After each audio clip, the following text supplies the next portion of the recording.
Alhamdulillah, I'm fine. How are you? जी अल्हम्दुलिल्लाह मैं ठीक ठाक खैरियत से। माय डियर स्टूडेंट, आपकी मेंटोर मिस मायरा कुरैशी हमारे साथ लाइव मौजूद हैं। English spoken lecture number 1 batch 120 start हो चुका है। फोकस रखेंगे आप आज के सेशन में। 8:05 तक ये क्लास कंटिन्यू रहेगी। Over to you miss, you can continue. लेकिन मैडम इस लेक्चर का थोड़ा सा पैटर्न हमने चेंज किया कि जो हम आखिर में पढ़ाते हैं वो हम आज पहले पढ़ाएंगे। मीन एक्टिविटीज हैं, कोई असाइनमेंट्स हैं, कोई टास्क हैं, कोई प्रैक्टिकल कोई चीजें, और जो कोर्स की आउटलाइन है, जो प्रेजेंटेशन है, उसको हम लास्ट में रखेंगे। Over to you please. All right, sure. Thank you very much, sir. Assalamu alaikum, everyone. Welcome to the class. I'm your mentor, Myra Qureshi, and I welcome you all to the first lecture of English Spoken and Advanced Communication with me. आज की इस class में हम एक introductory class है. So we are going to discuss about the basics of English language. हम समझेंगे सीखेंगे कि इंग्लिश लैंग्वेज का बेसिक स्ट्रक्चर क्या है और उसको अंडरस्टैंड करना क्यों ज़रूरी है. एक्टिविटीज़ परफॉर्म करेंगे and we are going to be learning a lot about this language and the need of learning this language.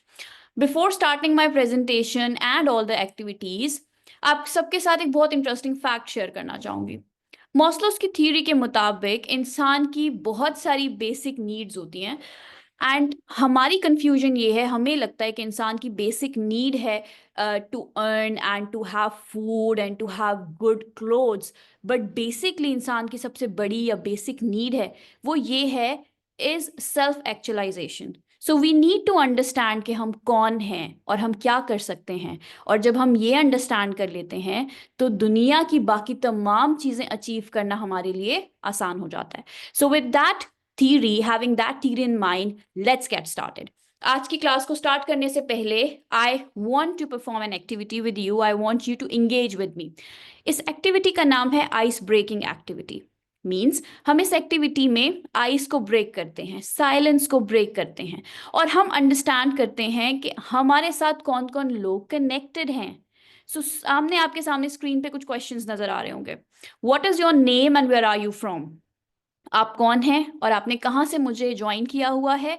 Kindly chat box में मुझे रिस्पॉन्ड कीजिए एंड ऑल्सो टेल मी कि जब भी आपके पास कोई भी फारिग टाइम होता है, जो थोड़ा सा भी वक्त आपको मिलता है, तो उसको उस पर आप क्या करते हैं. What is your hobby. What is this one thing जिसे करके आपको बहुत अच्छा लगता है, you enjoy doing it. So इन दो सवालों के जवाब मुझे देंगे चैट बॉक्स में within 45 seconds and then we are going to start our today's lecture इंशाल्लाह. सो क्या आप सब लोग तैयार हैं. चैट बॉक्स में एक्टिव होके मुझे रिस्पॉन्ड कीजिए. Very good. मरियम ने मुझे लाहौर से ज्वाइन किया हुआ है. Welcome to the class Mariam. I hope कि आपका ये experience of learning English language and communication with me बहुत अच्छा गुजरे. अब्दुल रहमान ने मुझे ज्वाइन किया है. मुस्कान ने मुझे ज्वाइन किया. Also tell me what is it that you like to do. Because इंसान की शख्सियत का अंदाज़ा होता है by the actions, by the things which they do when they are free, when they have free time, जिसे करके उन्हें खुशी महसूस होती है. सो हावा से आपने ज्वाइन किया है, welcome to the class. Multan से आमिर ने ज्वाइन किया, वेलकम. यस, कोई अच्छी सी hobby, reading, relaxing. It should not be scrolling because ये हॉबी नहीं है, इट्स प्रोक्रेस्टिनेशन, समथिंग अनप्रोडक्टिव. हम हॉबी के तौर पर कुछ भी कर सकते हैं. Very nice, well done. 5 more seconds to go. Please be active and let me know आप सब ने मुझे कहाँ कहाँ से ज्वाइन किया हुआ है and also what's your hobby. Well I like to read books. मुझे रीडिंग पसंद है. So whenever I get free time, so I prefer to sit somewhere and read something and write as well. So yes, well done. Some of you also like to play and it's a very good hobby actually. खुद को physically fit रखते हैं तो हम mentally fit रहते हैं and it all starts with mental health. Very good. Well done ji. Thank you very much everyone and welcome to my class. Thank you for responding to me and thank you for participating so lively in the ice breaking activity. सो हमारी course की जो पूरी foundation है वो basically communicative grammar approach के ऊपर base करती है। मींस ये तमाम टॉपिक्स जिनको हम अब से थोड़ी ही देर में डिस्कस करेंगे, तमाम मॉड्यूल्स को, तमाम चैप्टर्स को जिनको हम अभी डिस्कस करेंगे आफ्टर अ वाइल, ये तमाम चैप्टर्स, ये तमाम चीज़ें रिलेटेड हैं आपकी कम्युनिकेशन और ग्रामर को स्ट्रॉन्ग करने के लिए। सो कम्युनिकेटिव एस्पेक्ट ऑफ ग्रामर यानी ग्रामर का वो हिस्सा, वो एस्पेक्ट जो आपकी कम्युनिकेशन को बेहतर कर सकता है, आपको एक बेहतर स्पीकर बना सकता है, ये मॉड्यूल, ये ट्रेनिंग उसके ऊपर बेस करती है। सो इंशाल्लाह थोड़ी देर तक we are going to be discussing these course outline as well. So, in our today's class, we are going to be learning how to introduce ourselves and what is the root, what is the basics of grammar of English language. हम grammar क्यों सीखते हैं? हम grammar इसलिए सीखते हैं क्योंकि चाहे वो कोई भी ज़बान हो, चाहे वो जर्मन लैंग्वेज हो, चाहे वो इंग्लिश हो, चाहे वो उर्दू हो, चाहे वो फ़ारसी हो, हर ज़बान को सीखने के लिए उस ज़बान के रूट्स को समझना बहुत ज़रूरी है। ठीक है, सो हम ज़बान को चाहे स्पीकिंग पर्सपेक्टिव से सीखें या राइटिंग पर्सपेक्टिव से सीखें, हम सीख रहे हैं एंड सीखते वक्त हमें उस ग्रामर को, उस रूट्स को अंडरस्टैंड करना बहुत ज़रूरी है। So grammar of English of course is the foundation of this language. ये हमें प्रोवाइड करती है रूल्स और स्ट्रक्चर्स को, और ये हमें हेल्प आउट करती है उन स्ट्रक्चर्स को इस्तेमाल करके प्रॉपरली स्पीक करने में, बातचीत करने में। Why grammar matters in speaking? Grammar matters because it helps you to organize your thoughts. हमारे दिमाग में बहुत सारे थॉट्स होते हैं एट द सेम टाइम, और वो तमाम थॉट्स आपस में क्या करते हैं, इंटरमिंगल कर देते हैं, वो तमाम थॉट्स आपस में मिक्सड अप हो जाते हैं।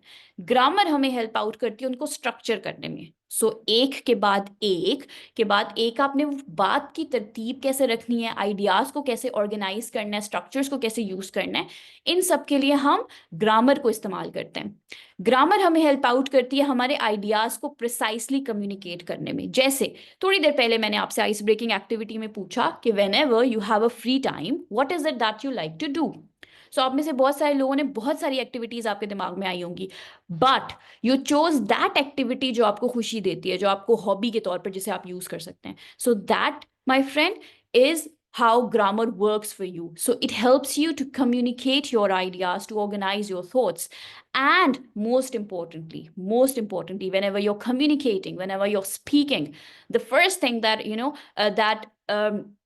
हिंडर्स द कम्युनिकेशन, जो आपके कम्युनिकेशन के बैरियर के तौर पर एक्ट कर रही होती है, is the misunderstanding that develops जब हम प्रॉपरली अपनी बात को कन्वे नहीं कर पा रहे होते। सो कम्युनिकेशन में आपको हेल्प आउट किया जाता है, आपको आपके साथ एक्टिविटीज परफॉर्म कराई जाती हैं ताकि आप मिसअंडरस्टैंडिंग, बातचीत करते वक्त, कम्युनिकेट करते वक्त मिसअंडरस्टैंडिंग्स ना क्रिएट करें।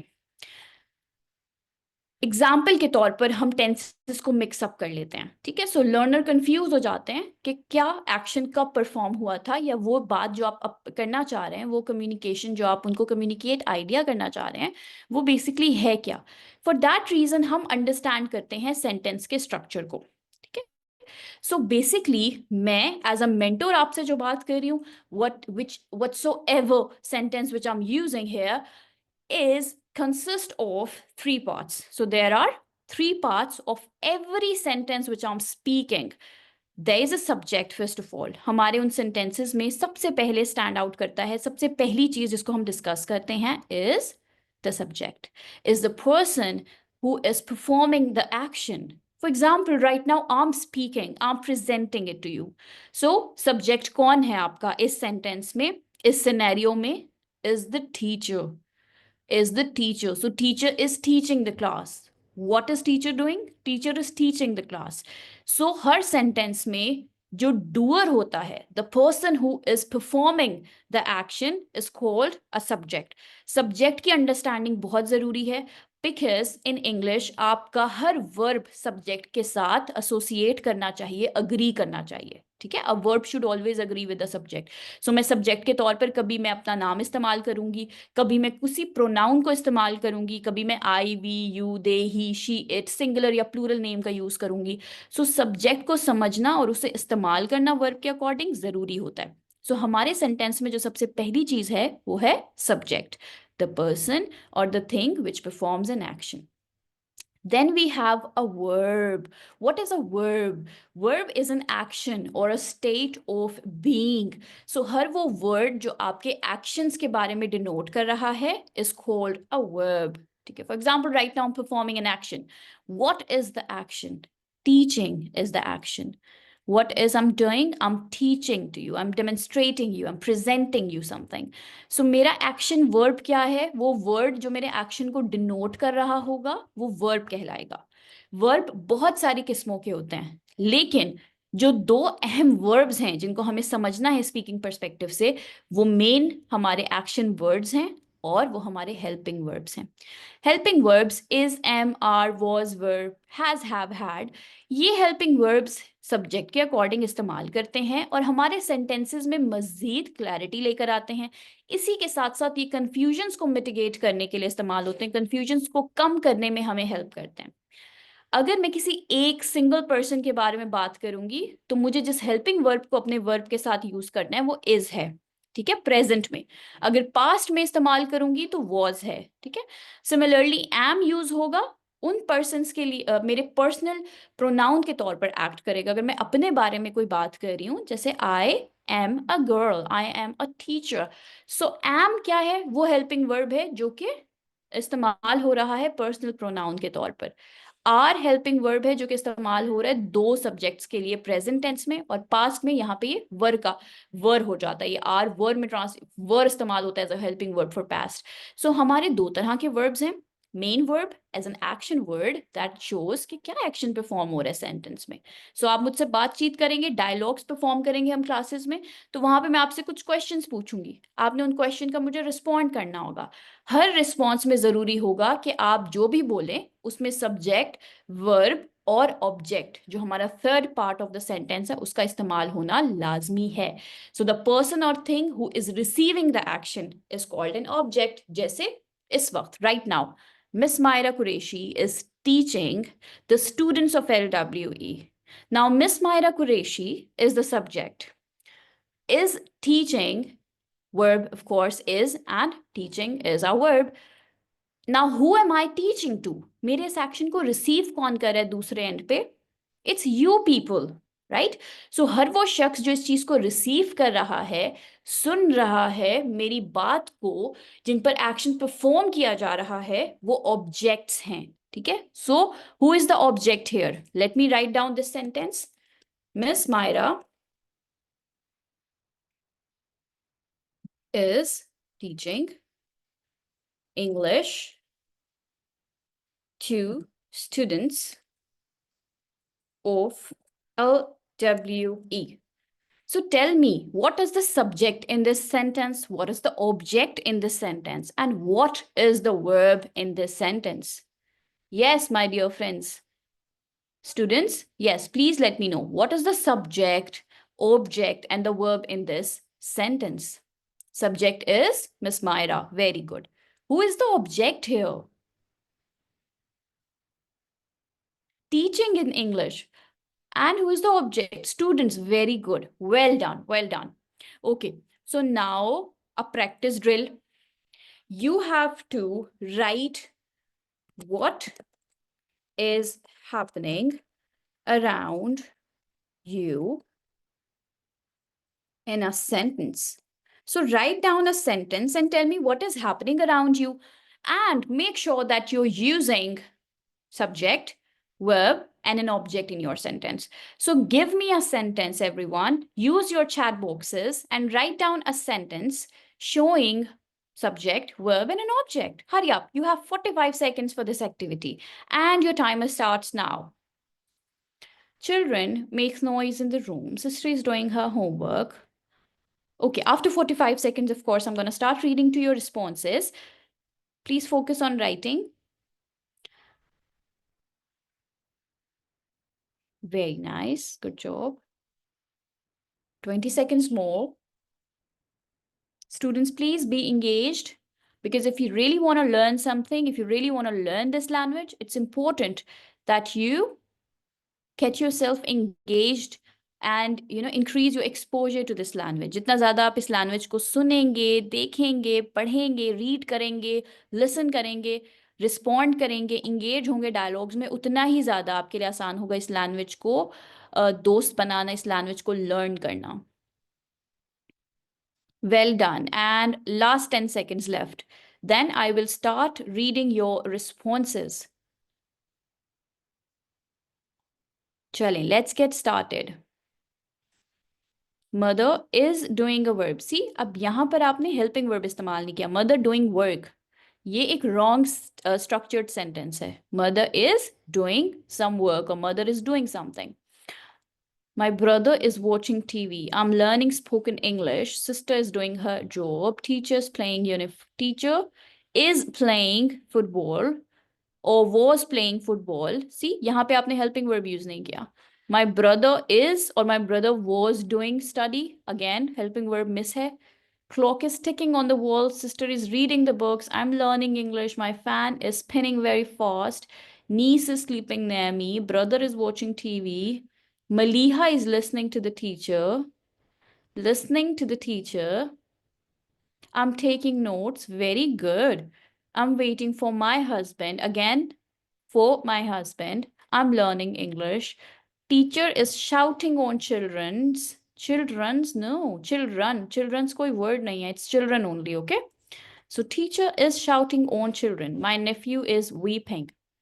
Well done everyone. सो हमने क्या सीखा कि हमने अब जो भी सेंटेंस बोलना है, जिस भी एक्टिविटी में इंगेज्ड होना है, we need to make sure कि उसमें सब्जेक्ट, वर्ब और ऑब्जेक्ट का इस्तेमाल किया गया है. Okay, so that was the one basic structure, one basic thing English में जिसको हमें understand करना ज़रूरी है. Right? Now let's move towards the second topic of our class today. अब हम अंडरस्टैंड करने वाले हैं कि हम अपने आप को इंट्रोड्यूस कैसे कर सकते हैं फॉर्मल सेटिंग्स में, फॉर्मल सिनेरियोज में. एक स्टोरी सुनाऊंगी मैं आपको. हम उस स्टोरी को रीड करते हुए, सुनते हुए अंडरस्टैंड करेंगे उन स्टेप्स को जिन्हें हम यूज कर सकते हैं जब हम खुद को इंट्रोड्यूस करना चाहते हैं. अब फॉर्मल सेटिंग्स और इनफॉर्मल सेटिंग्स, ये दो डिफरेंट कंडीशंस हैं. Let's try to understand it. जब आप किसी ऐसी जगह पे अपने आप को मुतारिफ कराना चाहते हैं, अपने आप को इंट्रोड्यूस कराना चाहते हैं जहाँ पर आपकी फैमिली मौजूद है, आपके फ्रेंड्स मौजूद हैं, तो वो एक इनफॉर्मल सेटिंग होती है. ठीक है, वहाँ पे बहुत से लोग आपको जानते हैं already and you really don't have to add a lot of information. But if you are present in a situation जहाँ पे आपके कोलीग्स हैं, आपके टीचर्स हैं, या आपकी ऑफिशियल सिनेरियो के मेंबर्स मौजूद हैं, वो लोग हैं जो आपकी फैमिली नहीं हैं, ठीक है, जो स्ट्रेंजर्स हैं कंप्लीटली, ऐसी जगहों पे खुद को इंट्रोड्यूस करने के लिए हमें एक स्ट्रक्चर को फॉलो करना पड़ता है. Let's understand the structure with a story of course. So one day, इस स्टोरी का मेन कैरेक्टर एमा है. So one day, Emma received an invitation to attend a professional networking event. She felt excited but nervous because she wasn't sure how to introduce herself formally. She decided to prepare and practice. So एक दफ़ा क्या हुआ कि एमा एक invitation receive करती हैं networking event के लिए. वो बहुत एक्साइटेड होती हैं बट वो नर्वस भी होती हैं बिकॉज वो वहाँ किसी को नहीं जानती. तो अब वो इंट्रोड्यूस करेंगे खुद को फॉर्मली और वो प्रैक्टिस करना शुरू कर रही हैं. सबसे पहले step number 1, start with a smile and greeting.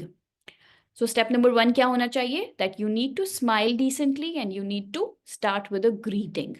अब आप इंटरव्यू देने गए हैं, लेट्स सपोज अपने माइंड में विजुअलाइज कीजिए कि आप किसी इंटरव्यू, आप ऐसी जगह पे हैं जहाँ पे आपने इंटरव्यू देना है, आप ऐसी जगह पे जहाँ पे कुछ स्ट्रेंजर्स मौजूद हैं, पढ़े लिखे क्वालिफाइड लोग मौजूद हैं जो आपको नहीं जानते. आपने खुद को इंट्रोड्यूस करना है डिसेंटली. कैसे करेंगे?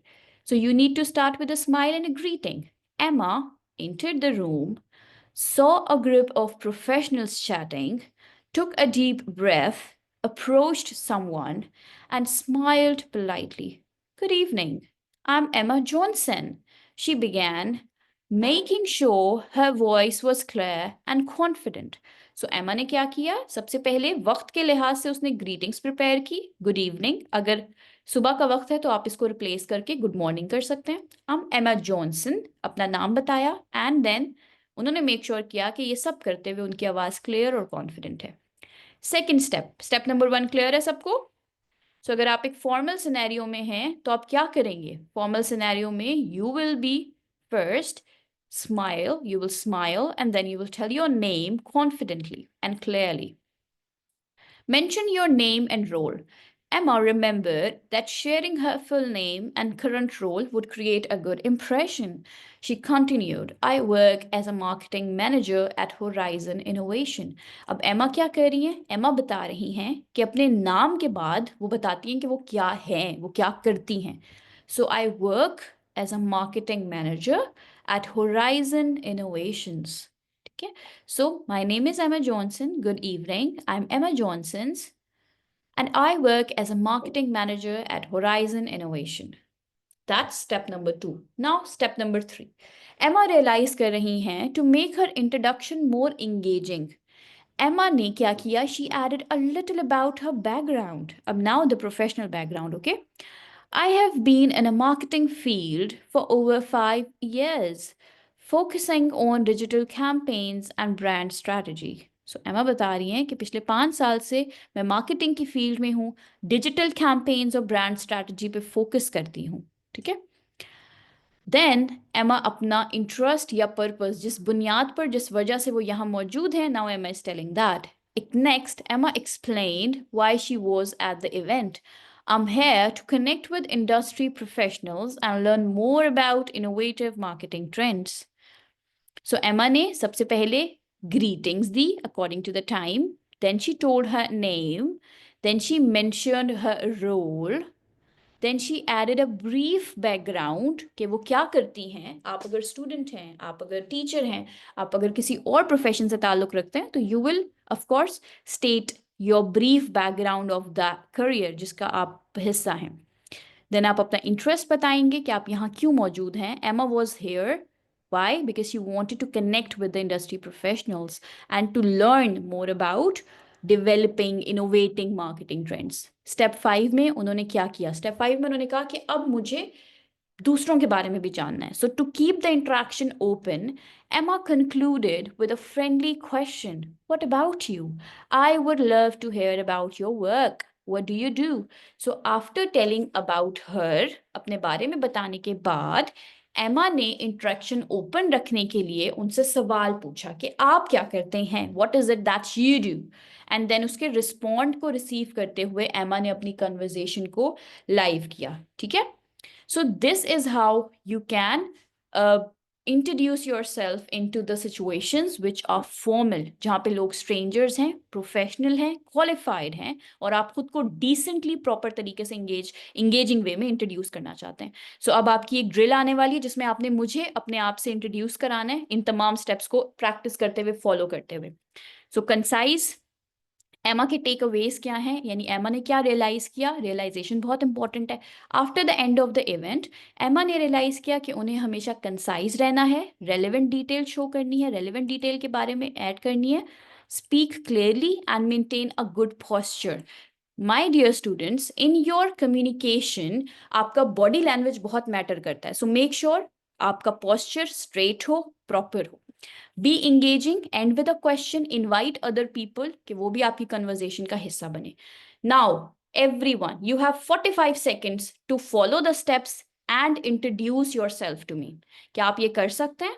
क्या आप खुद को एक प्रॉपर सिनेरियो में, फॉर्मल सेटिंग में इंट्रोड्यूस करवा सकते हैं? Yes, very good, well done. तो चलिए 45 सेकंड्स आपके पास हैं. चैट बॉक्स में लाइव आप मौजूद हैं, अपने आप को इंट्रोड्यूस करवाइए. आफ्टर 45 सेकंड्स हम अपनी लास्ट एक्टिविटी की तरफ चलेंगे जहां पे हम कुछ फ्रेजल वर्ड्स को डिस्कस करेंगे. Very well done, I love the enthusiasm. मैं आपको स्टेप्स दोबारा दिखा देती हूँ. So first and foremost, smile and greeting. Smile and greeting. So आप यहाँ greeting mention कीजिए. Since of course I cannot see you, I cannot see your smile. So yeah, greeting and then your name. Then you need to tell what do you do and how do you do it. Like a brief background would help. Then state your purpose or interest. Why are you here? Why are you introducing yourself to me? You need to tell that. And then you need to ask a question ताकि मैं भी उस conversation में part ले सकूं. And I can also tell you about myself. और इस तरह से हमारी communication develop हो. Last 10 seconds everyone, hurry up.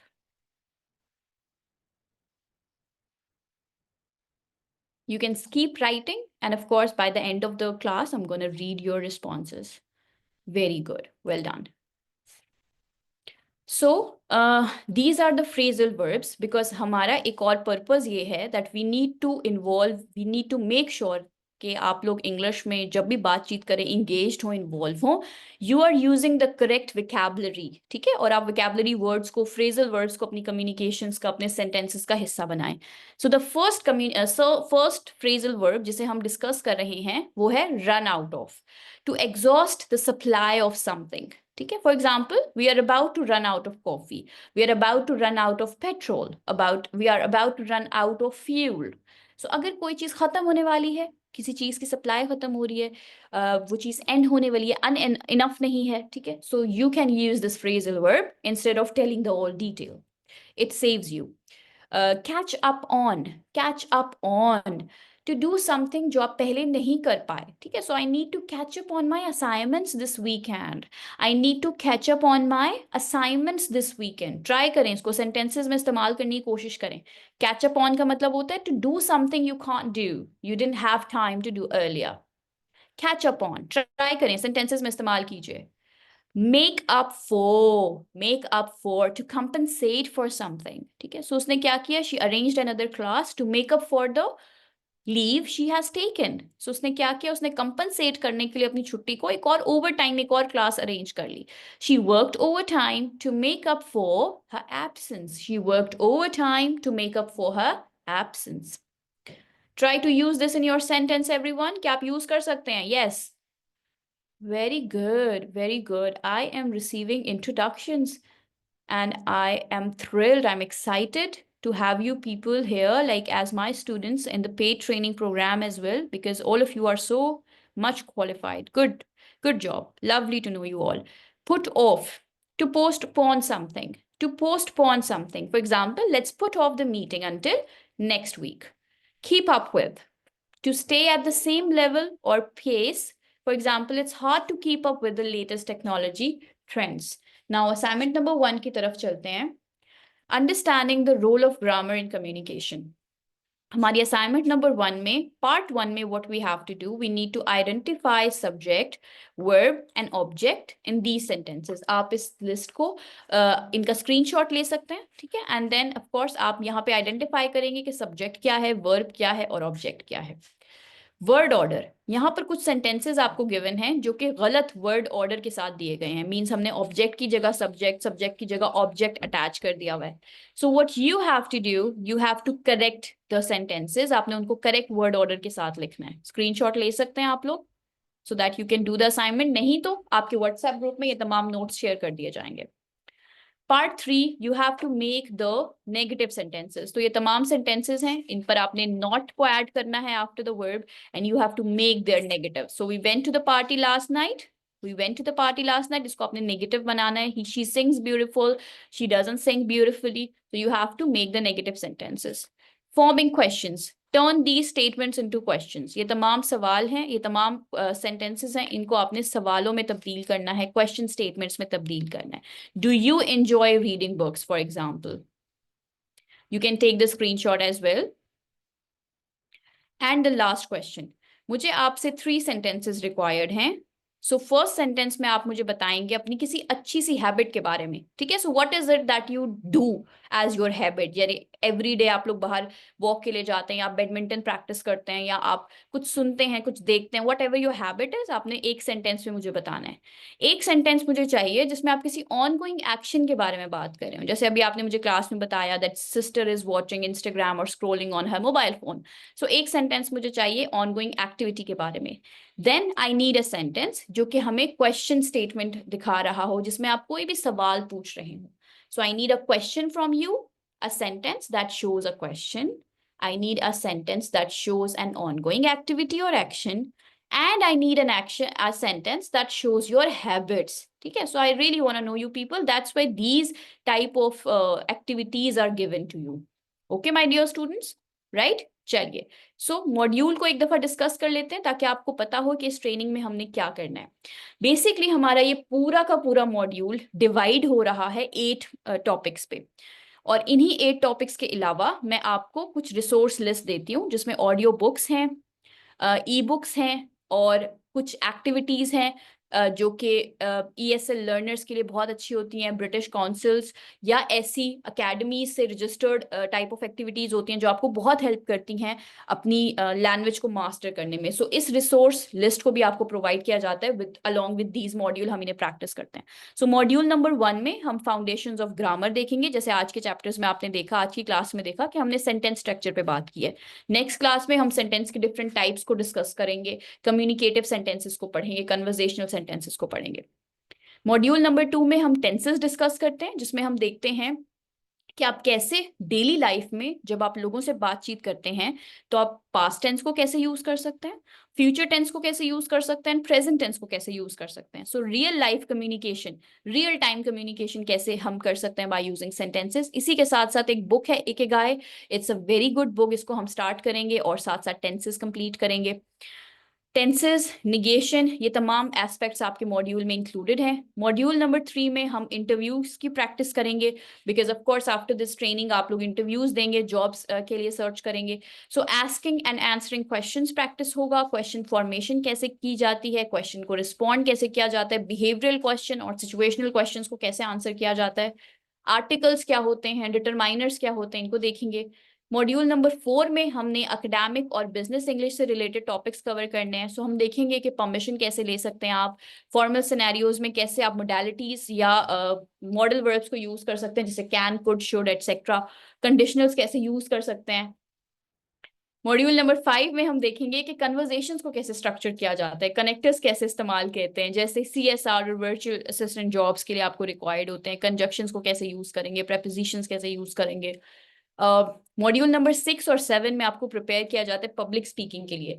सो ग्रामर में आपको एडजेक्टिव्स पढ़ाए जाएंगे, एडवर्ब्स पढ़ाए जाएंगे और साथ ही साथ हम प्रैक्टिस करेंगे कि हम इन तमाम स्ट्रक्चर्स को यूज करते हुए डिबेट्स कैसे करें, पब्लिक स्पीकिंग टॉपिक्स के ऊपर कैसे खुद को प्रेजेंट करें। आपकी प्रेजेंटेशंस लाइव क्लासेस में अरेंज की जाती हैं, जिसमें आप प्रेजेंटेशंस देते हैं, डेमोज देते हैं और अपनी स्पीकिंग स्किल्स को शोकेस कराते हैं। Module number 7 is about vocabulary, तो आपको रिसोर्सेज शेयर की जाती हैं, उन रिसोर्सेज का टेस्ट लिया जाता है आपसे ताकि आपकी वोकैबुलरी इनहैंस हो। जैसे आज फ्रेजल वर्ड्स आपके साथ शेयर किए गए, इसी तरीके से ईडियम्स और बाकी वोकैबुलरी वर्ड्स आपको आपके साथ शेयर किए जाएंगे, उनका टेस्ट लिया जाएगा ताकि आपकी वोकैबुलरी भी इंटैक्ट हो और आप कम्युनिकेशन में उन्हें यूज कर सकें।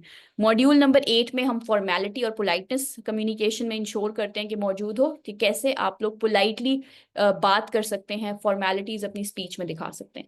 सो ये आपकी 8 चैप्टर्स हैं, 8 मॉड्यूल्स हैं जिन पर आपकी तमाम ट्रेनिंग बेस कर रही है। इस ट्रेनिंग में इन चैप्टर्स के साथ e books, audio books, resources और एक्टिविटीज भी मौजूद हैं जो आपको हेल्प आउट करती हैं एक अच्छा स्पोकन एक्सपर्ट बनने में और आपको स्टैंड आउट कराने में मार्केट में।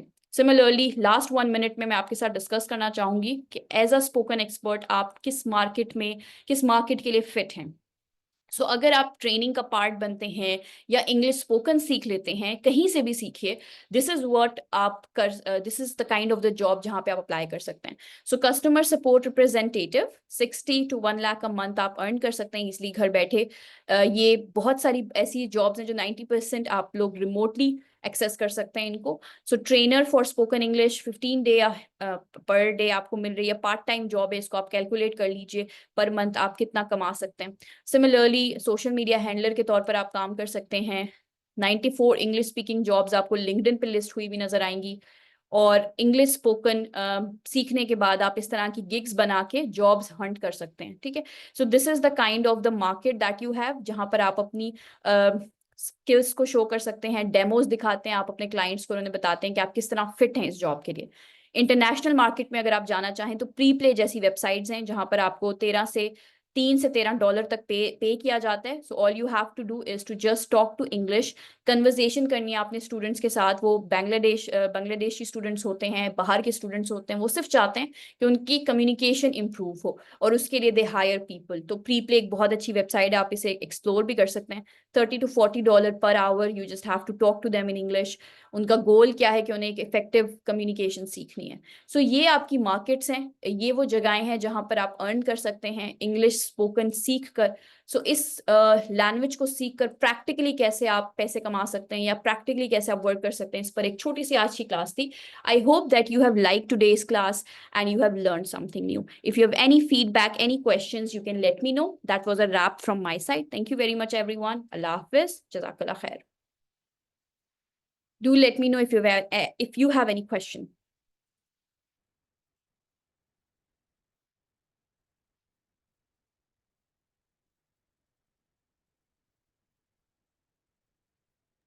जी madam, is it over? Yes, sir.